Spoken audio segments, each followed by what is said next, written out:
What's up everyone? Today we're installing a Sherpa rack on a gravel bike using an Old Man Mountain Fit Kit. You will need a 4 and 5mm hex wrench, a 10mm box wrench, a torque wrench with a 4mm hex key, a set of pliers, and a set of cutters. Remove your stock axle from your bike and compare with the Robert Axle Project through axle from your Fit Kit. Make sure the shaft lengths match. Check that the thread pitch is the same by lining up the threads from both axles, making sure they engage. Apply some grease to the shaft and threads of the axle and then install it into your bike. Grab a short 5mm hex wrench. These are great because they don't create enough leverage to go over the 10 Newton meters.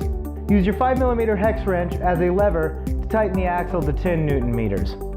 Grab your drive side axle end cap and apply a bit of grease to the threads and then slip the supplied washer over the threads. Thread the end cap into the axle and tighten to 6 Newton meters using the 5mm hex, but don't over tighten. Make sure there is no gap between the end cap and the bike frame. Set your rack frame upside down with the reflector hole facing away from you.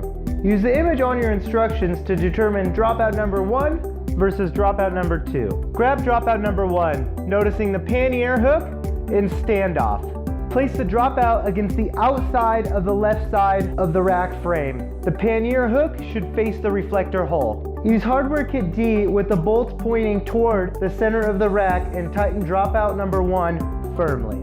Repeat with dropout number 2, leaving the hardware slightly loose. Visually inspect and make sure the dropouts are in line. Make any adjustments as needed.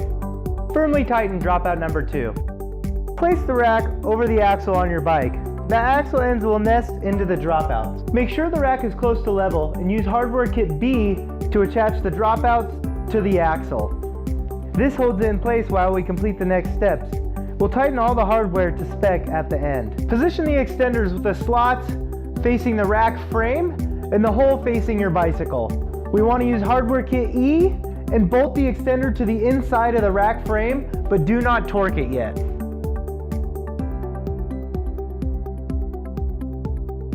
Open the seat post mount and place the included rubber shim on your seat post as low as possible.